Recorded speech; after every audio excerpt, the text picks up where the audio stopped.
السلام عليكم بنات، كي دايرين؟ لاباس عليكم؟ نتمنى تكونوا في احسن الاحوال. اليوم جيت لكم فيديو جديد، جيت نشارك معكم واحد الكيكه اللي كتجي بارده، يعني كيكه بواحد الطبقه اللي كتجي بارده وكتجي هشيشه ومنعشه ديال هاد الصهد، واهم حاجه انها كتجي هشيشه بزاف ولذيذه. بالنسبه للمقادير طريقه التحضير، كنحتاج واحد الاناء اولا زلافه اللي غنخلطوا فيها. درت فيها كاس ديال السنيده، قياس ديال كاس العنبه، شويه ديال الملحه، وضفت 4 ديال البيضات. ضفت كذلك واحد الساشي ديال الفاني، وكنخلط الخليط ديالي، يعني البيض مع ديك السنيده مع الفاني حتى كينسجموا مزيان. وكنحاولوا اننا نذوبوا ديك السنيده، هي ما كدوبش بطبيعه الحال 100%، وانما شويه كنحاولوا انها ما تبقاش هكا كويرات باينين. من بعد كنضيف كاس ديال الزيت، كاس ما عامرش، كاس اللارب، وكنخلطو كذلك. بالنسبه للتنسيم، انا هنايا نسمت بالقشور ديال الليمونه، يعني هذا البرتقال. كنحاول انني نحكو في الحكه كرقيقه، مهم راه باين، وكنعاود نخلط مزيان.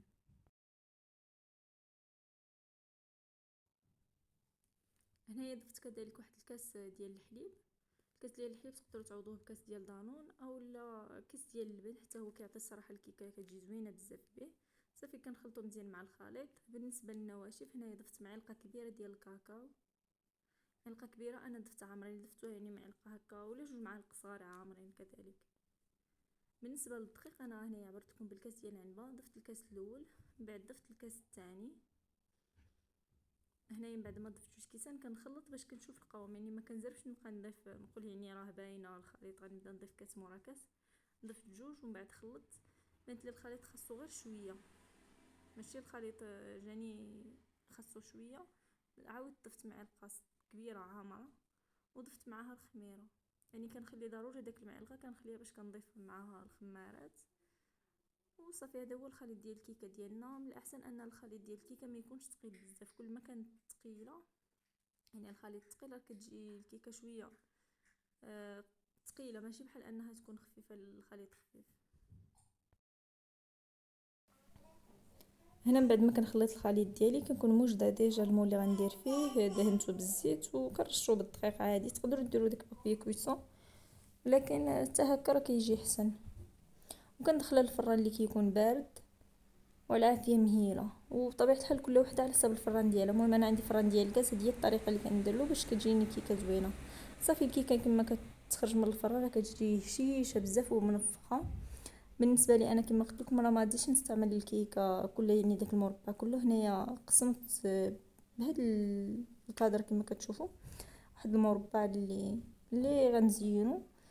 في الاول سقيته بعدا واحد هي دافيه، سقيت ملي كتكون دافيه كنسقيها بواحد الكاس ديال الليمون ديال البرتقال، يعني نيت ديك الليمونه اللي قشرتها هي اللي استعملت العصير ديالها. وبديت كنوجد الخليط اللي غنستعملو للتزيين.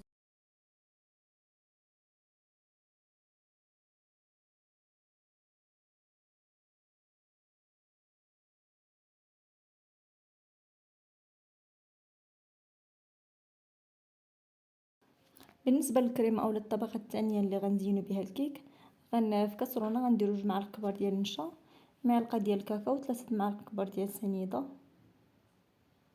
وغنضيفو عليها 2 كيسان ديال الحليب. انا غتشوفوني درت من الساشيه نيت، حيت نسيت راه كيكون فيه 3 الكيسان. انا كاس ديجا درتو في الكيكه، هو اللي ضفتو في الكيكه في الاول، وبقاو له 2 كيسان. صافي هنايا كنخلط الخليط ديالي مزيان حتى كينسجم لي داك النشا مع الحليب، ما كيبقاش مكور. ومن بعد كنديرو على عافيه اللي كتكون مهيله. كنبقى كنخلط حتى كينسجم لي الخليط، حتى كيعقد.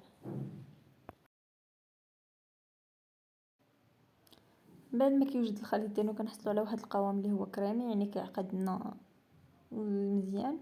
كنضيفوا له 4 ديال المربعات صغار ديال الشوكولا. من الاحسن انكم تضيفوا الشوكولاته الكحل، ولكن انا كان متوفر عندي غير هذا، داكشي علاش ضفتو. ولا ما كانش متوفر عندكم كاع، صافي ماشي ضروري يعني انكم تضيفوه. داكشي كيبقى اختيار على حسب التزيين. هنايا ضفت كذلك واحد الدانيط ديال الشوكولا، وبقيت كنخلط حتى كيذوب لنا داك الشكلاط. من بعد كنضيفو فوق الكيكه اللي كتكون ديجا بردات. وصافي هنايا كنضيفو مزيان. كنقدروا نزينو هكا باي حاجه عندنا.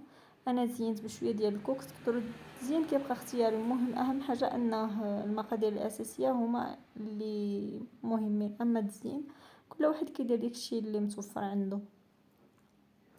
صافي كنعاود ندخل الكيكه ديالي للثلاجه حتى كتبرد الكريمه مزيان وكتشد راسها شويه، وصافي هذه هي النتيجه اللي كنحصلوا عليها. راه كتجي زوينه هشيشه بزاف، خصوصا الكيكه تقدروا تجربوا واخا غير الكيكه بوحديتها وتزينوها هكا بشويه د الكونفيتور والكيك، راه كتجي زوينه بزاف هشيشه. يعني ماشي داك الكيكات اللي كيجيو مدقسين ولا، كتجي هشيشه بزاف وزوينه.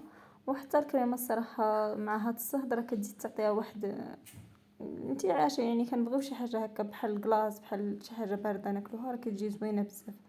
كنتمنى انكم تجربوا الوصفه وتعجبكم، ولا عجبتكم متنساوش ديروا لايك، تشتركوا في القناه الا كنتوا اول مره كتشوفوها. بسلامه.